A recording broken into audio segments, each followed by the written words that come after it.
Welcome to Fuel Like an Athlete. This is my animal-based approach for nutrition. It's going to allow you and help you to optimize your performance and your physique. And by the end of this video, you'll have a thorough understanding of all the macronutrients, protein, fats, and carbohydrates, and how you can use them to best suit your specific needs in becoming the ultimate version of yourself. Now, there is a bit of work in this. There's a lot of writing, and I'm not going to read it all. I'm probably going to do a lot of just talking off the top of my head.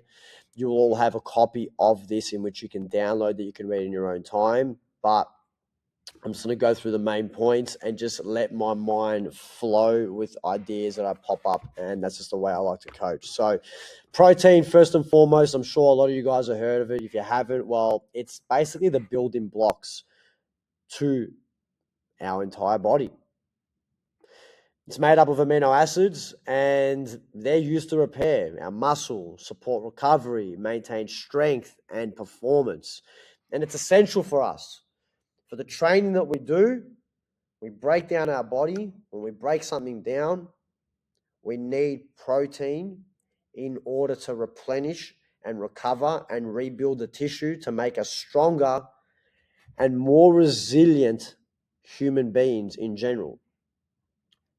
And an adequate amount is required. And if intake is too low, well, our body is going to take that from somewhere. It's going to break it down from the muscle tissue that you already have to meet the amino acid needs. And what happens if you don't do that? Well, what happens if you go to those extents where you're not consuming enough protein? Well, you're going to have reduced performance. You're going to lose muscle mass. Overall, your progress is going to slow down. And this can lead to a whole range of injuries, the works. And this is not a place in which you want to get to. So it's important that your protein needs are required. And we'll speak about that a little bit later on down the track, and you'll see how much you should be eating. Now, where do you get your protein from? This is massive. Sources: red meat, like beef, like lamb. Complete protein sources. They provide complete amino acid profiles, iron and B12. Eggs, highly bioavailable and rich in nutrients to support hormones. Fish, dairy, organ meats. As you can tell, there's a bit of a theme with everything here. Everything comes from a damn animal. And the reason behind that is because the bioavailability of the food. What does bioavailability mean? That's basically a fancy word for how much your body can actually absorb from what you are consuming. And this is what we're going to dive a little bit deeper on, because a lot of people will think, well, if I just say eat 10 grams of protein, then my body's going to absorb 10 grams of protein because the packet says 10 grams. Well, that's not the case. It doesn't work that way. Bioavailability is above all else the key indicator on whether your body is going to absorb it. And how do you guarantee that you are consuming highly bioavailable foods? You make sure that you have them from animals. More specifically, red meat, ruminant type of animals. Now, how many grams of protein should you be consuming if you are training adequately? I would suggest anywhere between 1.6 to 2 grams of protein per kilogram of body weight in which you weigh. Now, like I touched on earlier, not all proteins are created equal. The amino acid profile matters heavily. Remember, guys, this is the animal-based approach. And in my opinion, the only approach that you should be taking if you are looking to become the best version of yourself. Now, why is that the case? It's because it makes things so much more simple. Animal proteins contain all the essential amino acids in the optimal ratios, whereas most plant proteins do not. So you're either going to make a choice of eating red meat or an egg and getting the whole profile, or go into your plant sources and having a percentage of it and then having to make it up through supplementation or more foods. What's easier? Just eat the meat. Simple. It's what God put us here. It's what we have been doing as human beings since the beginning of our existence. Why that agenda needs to change, that's beyond me. Bioavailability matters, like I touched before. It's how much your body can actually absorb. And the digestibility matters. Plant proteins, they come with anti-nutrients and they reduce absorption. On top of that, even if you're not getting it from plant proteins and you're looking at it from like muesli bars or high protein cereals or protein bars or protein powders, that's all filled with a whole bunch of other shit. So yeah, you might be ticking the box and getting your protein, but you're also firstly not getting the most bioavailable product, and then you're also filling it with a whole bunch of other shit. It's not going to be good for the body. And this is why efficiency matters. How do we get from A to B in the most direct way? You need total protein profiles, and you're not going to get that from plant protein. Simple. This is why beef is king. Okay? Beef is king. Remember, guys, this is not just about the number of protein that a label says. We dive deeper on this because, yes, you might be ticking the box from a macronutrient standpoint, but the micros are super important. Now, since the beginning of human existence, we have been eating ruminant animals. Ruminant animals, if you don't know what that means, it's a lamb, a deer, a bison, a mammoth, a goat, cattle, things like that. And that is where we get the most density of our nutrition from those animals. And if you look at this chart here, it's a beef versus chicken breast. Now, everyone knows chicken breast is stacked with protein, but that's really all it's stacked with. Because if you have a look at the chart here, through every single other metric, beef kicks the shit out of chicken breast. Kicks the shit out of it. So if you're going to plate your food up on a day-to-day basis and you're going to have chicken breast every single day, you are going to be lacking a significant amount of micronutrients. Significant amount, as you can see here. So, sure, you're ticking your protein, but optimization for overall health runs a lot deeper than you just getting your protein in. And this is the mistake a lot of people will fall down the path because they will just go, I'll just get a protein powder. I'll just have that protein bar. They'll scan it, they'll put it in MyFitnessPal, and yeah, I've got my 20 grams.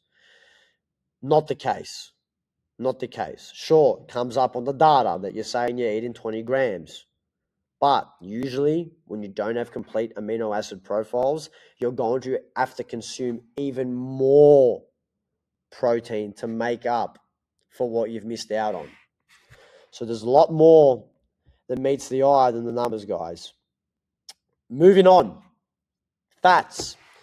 This is by far the most misunderstood macronutrient to this day. Everyone shits their pants about cholesterol. Everyone. And I'm not going to dive too deep on cholesterol because I want to stick to the course of doing just the macros. But you would have definitely heard about cholesterol and how it relates to heart disease. And long story short, that's all bullshit. Okay? It's all bullshit. They lead you down that path to make you want to believe that, so you aren't a strong man, so that you're pushed to eat shittier quality foods that weakens us overall and makes us more controllable. Simple as that. So we do not want to fear the fats whatsoever. Like I mentioned earlier, out of the 3 macronutrients, 2 are essential. We cannot live with 2 of them, that being fats and protein. If we do not have adequate amount of any of the 2 there, we will die.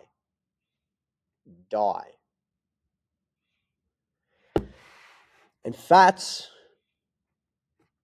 they're used for energy in a lot of instances. For myself, I am a carnivore. I'm a fat-adapted human being. That means that I'm not looking for carbohydrates as my energy source. Fats are my energy source. That is why fatty acids can be used for energy.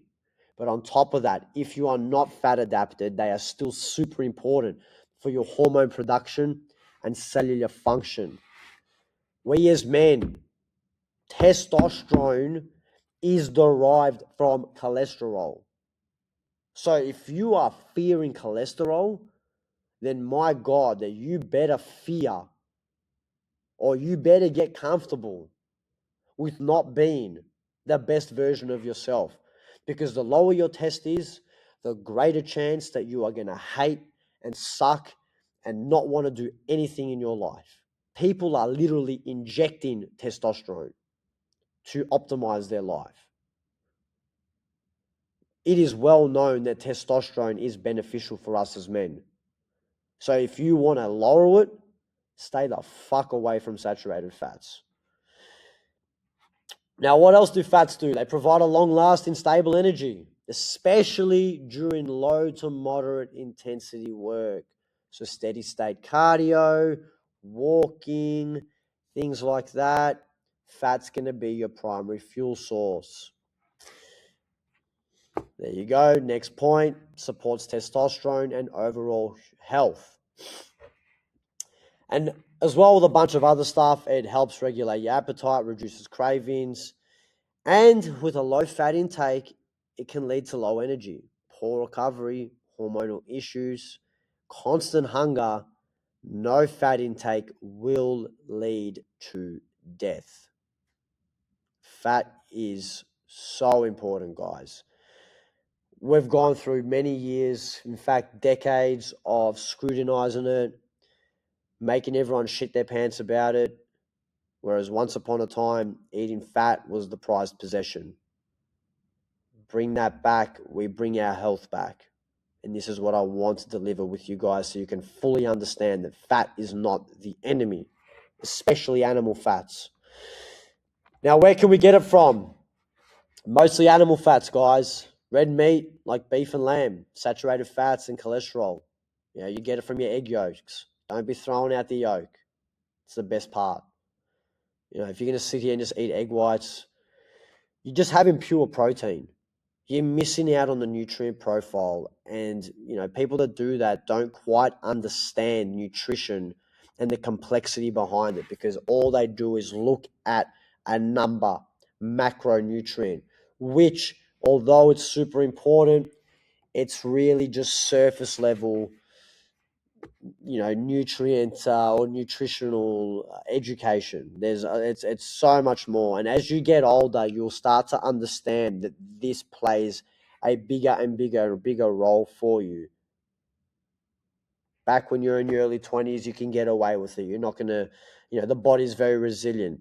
But if you're not taking care of these sorts of things as you progress into your 30s, 40s, 50s, and even deeper as you age, then you will quickly get found out very quickly, and you will struggle at the basic things that you took for granted in your primal years. Butter, tallow, great. Fatty fish, salmon, sardines, full fat yogurts, full fat creams, full fat cheeses, all these things that you're probably thinking, I shouldn't eat it, or they're so advertised, low fat. It's not doing you any good by having that sort of stuff, guys. Not doing any good. You want to be optimizing your fat, and the best place to get it is from animals. Okay. Now, how many grams? Now, this depends. Okay. If you're fat adapted, you're carnivore, you're keto, essentially that means that you're having very, very minimal carbs and your predominant fuel source is fats, then you want to have quite a significant amount of fat. Quite a significant amount of fat. Because fat is very calorie dense. And I would be suggesting 1.2 to 2 grams per body weight. For me, I'm having about 70 to 80% of my calories come from fat. Now, if you're carb fueled, it's a different story, okay? This doesn't mean you completely eradicate them altogether, but the necessity for them isn't as high. You still need them, don't get me wrong. But when you're carb fueled, you're now got carbs as your main fuel source. And when fat is also a fuel source, you don't want to be fighting between who has the upper hand. You either pick one or you don't. So if you're going with a carb fueled approach, then your fat intake must definitely decrease. And this is why you should be having 0.6 to 1 gram of fat per kilo of body weight. Now, not all fats are created equal. There's a whole different variety of fats, okay? And this is why they're not created equal. And this is why it's also important for us to understand this, because if we consume the wrong fats, we can lead ourselves to a whole variety of issues that can lead to heart disease, inflammation, overall just feeling like shit. Stability matters, guys, and saturated fats are more stable and less prone to oxidation. And saturated fats, guess where they come from? Red meat, animals. This is why red meat is king. And the source matters. Animal fats come with nutrients. Processed fats do not. So oxidation also matters because seed oils oxidize easily and that can drive inflammation. And this is where the processed fats come from. If you pretty much go anywhere out to eat, best believe that all the oils I'll be using will be seed oils. Guaranteed. Guaranteed. I mean, you might get the odd place that uses olive oil, but if they're deep frying shit, it's definitely seed oils. You might get the odd one that uses beef tallow, but best believe it's going to be seed oils. So you're literally, every time you eat out, prepared to be eating like shit. This is why, eating your own food is always going to be the best option for it. And hormonal impact matters, guys. I mean, animal fats support testosterone. Processed fats, they disrupt it. You think about how many people are on TRT, how many people are taking steroids these days. How many times have you heard the overall testosterone of men dropping? What do you think that's from? Does it surprise you that the narrative is eat low fat? And then when you think about how many people are on TRT, put 2 and 2 together, guys. People are steering clear of red meat. Their hormones are dropping. Those that aren't, they don't need to be taking it because they're eating the right foods. Poor choices of fats, seed oils, and they come in like canola, soybean, sunflower, corn oil, sunflower, I think I said that, cottonseed, all that crap. Terrible. Vegetable oils, shit house. That's pretty much everything that people deep fry their stuff in. Even olive oils, when repeatedly heated, can oxidize and be bad for you. So just be careful with that stuff. Margarines, rubbish. Rubbish. And any bullshit with like low-fat products. I mean, guys, you honestly, you go into any, next time you go into the food store, just look at the packets of everything. I can guarantee you that pretty much everything has seed oils. You go buy dips, seed oils. Breads, seed oils. Everything. It's fucking plagued. Plagued. This is why eating one ingredient items is your best bet. Health star ratings, don't even look at them because they're all backwards. It takes, you've really got to retrain your mind from the programming that they've put into us to understand what is actually right. Because if we actually listen to the sources going on, forget it. If we look at the labels and the health star ratings, forget it. You're going to go down a slippery slope to very, very, very poor health. And I don't need to tell you guys, fast food fats, it's fucking bullshit. It's all bullshit, man. So stick to your animal fats and you'll be good. Butter, ghee, tallow, things like that, and you'll be absolutely sorted, guys. Now, carbohydrates, the performance fuel. Now, this is the one macronutrient that is not essential. We do not need carbohydrates for survival. We don't. Because we can create them without actually consuming them. Our body is sufficient enough to be able to create carbohydrates through a process called gluconeogenesis, in which our body creates glucose when required by either fats or proteins. And the deeper that you are fat adapted and the longer that you have been fat adapted, the more efficient your body is at becoming, or more efficient your body is at creating glucose through alternative methods. Now, that takes a long process, okay? That takes a long process, at least 2 months of steering away from carbs, but it most definitely is possible. If you do not want to go down that path and you want to consume carbohydrates, there's nothing wrong with that. So long as that you keep them within reason and we utilize them to optimize our performance correctly, because when used correctly, these can be a potent performance fuel. Potent.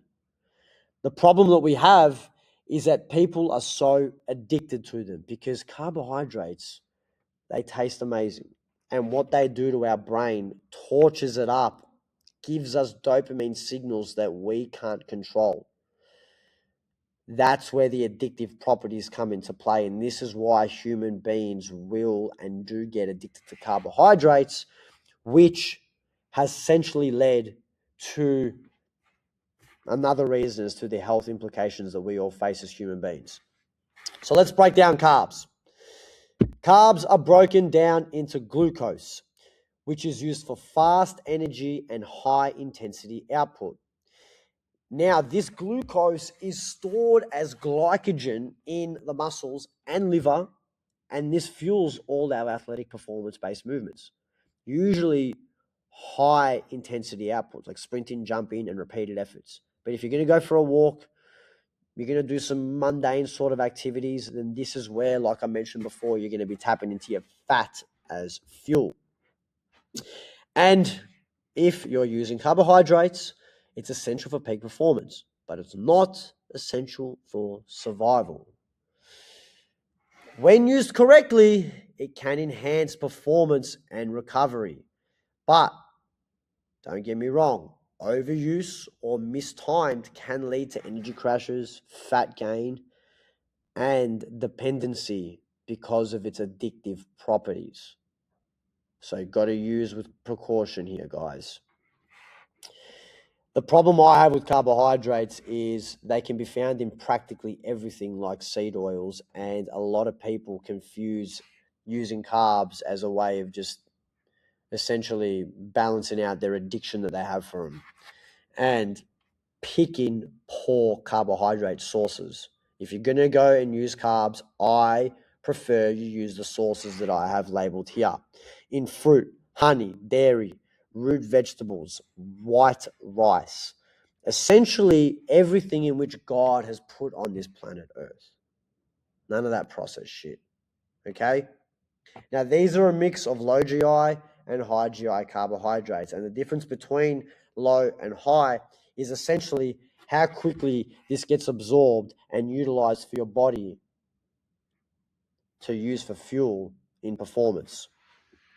So your high glycemic index carbohydrates are those going to be like simple sugars, things that come from fruits, things that break down very quickly. So pretty much all your fruits and your honeys. And then when you go down like the root vegetables and white rice, these are more your low GI type of carbohydrates. And I'll touch on a little bit deep on when you can actually use them to optimize your performance. Because the best time, the only reason you should be using carbs, guys, is to literally fuel performance. If you're not performing, you do not require them. You do not require them. If you have a day in which you're not training,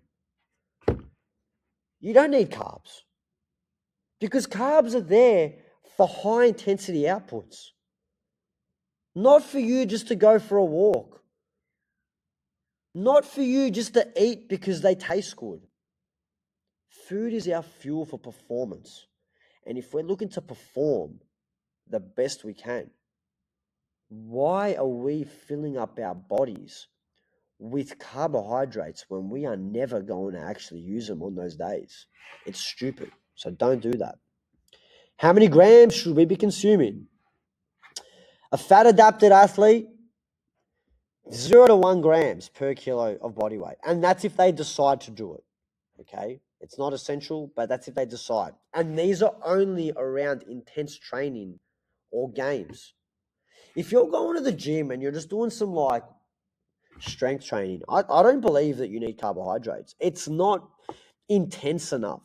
If you're going to go box, if you're going to go sprint and play a sport, or if you're going to go and do some like CrossFit or something where it's repeated efforts, sure, have some carbohydrates.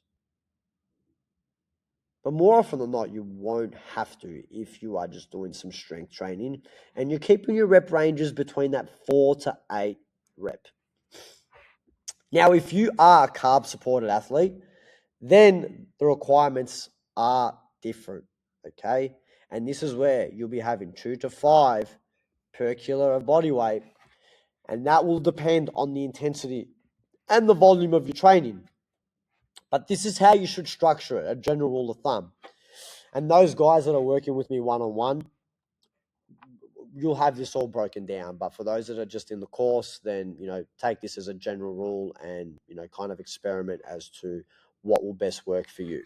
But yeah, just general rule of thumb, guys. Now, pre-training. So you got soccer training, so you got boxing at 6 o'clock.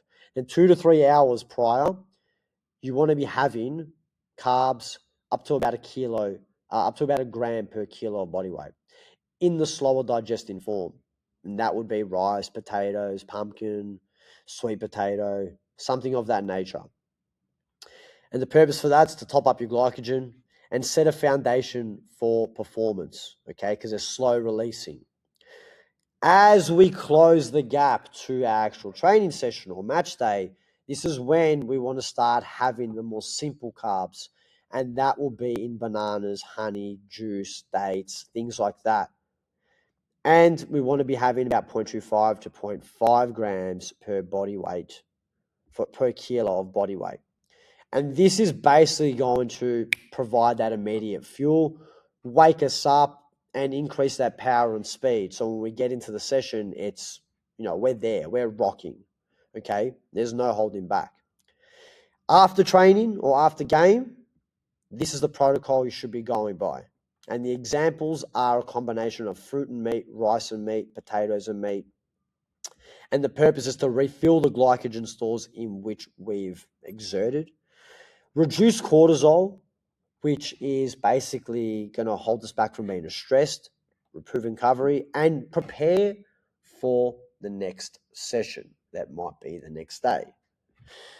Simple example, if you are an 80 kilo man, 2 to 3 hours, 40 to 80 grams, so on and so forth. So basically just taking these numbers from here. And again, look, they are big ranges, but these are based on the intensity, the demands, how much you can tolerate, all those sorts of stuff.